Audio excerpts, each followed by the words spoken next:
ఈరోజు కిలావరంగంలో ఉన్నటువంటి శంభులింగేశ్వర స్వామి ఆలయం కాకతీయుల కాలం నాడు కట్టినటువంటి ఈ ఆలయానికి మరి ఒక ప్రాముఖ్యత ఉంది. ఎందుకు అనంటే అప్పటి నుంచి కూడా ఈ ఆలయ పూజలు నడుస్తూనే ఉన్నాయి. శివుడు మరి భక్తి ఉన్న వాళ్ళందరూ కూడా వచ్చి వాళ్ళు దర్శనం చేసుకుంటూనే ఉన్నారు.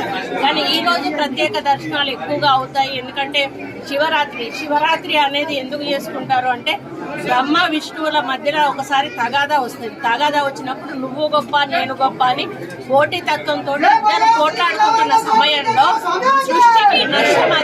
సృష్టికి నష్టం అవుతుంది. అది మొత్తము త్రిలోకాలు కూడా ఆగమైపోతాయి. ఆ టైంలో మన శివుడు ఏం చేస్తాడంటే ఇద్దరి మధ్యలో ఒక అగ్నిలాగా ఉద్భవించి వాళ్ళను వాళ్ళ యొక్క కోపాన్ని చల్లారుస్తాడు. అప్పటి నుంచి కూడా ఈ శివరాత్రిని జరుపుకుంటారు అన్నట్టు.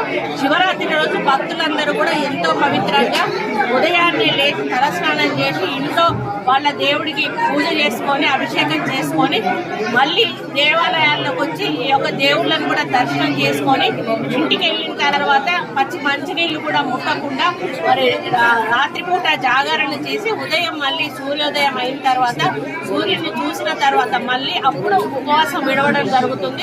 కాబట్టి ఈ శివరాత్రికి ప్రత్యేక హిందూ వాళ్ళలో ఒక పెద్ద పండుగ ఇది.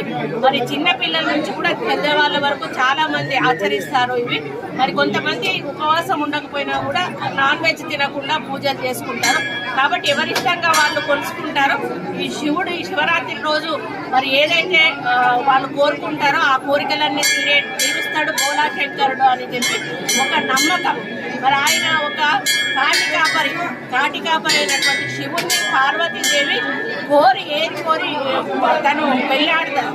ఆమె కూడా ఆమె తగిన భార్యగా ఉండి ఈ యొక్క ముల్లోకాలలో కూడా ఎటువంటి ఇబ్బంది రాకుండా కూడా చూసుకునే విధంగా వాళ్ళ దాంపత్యం ముందుకు కొనసాగుతుంది.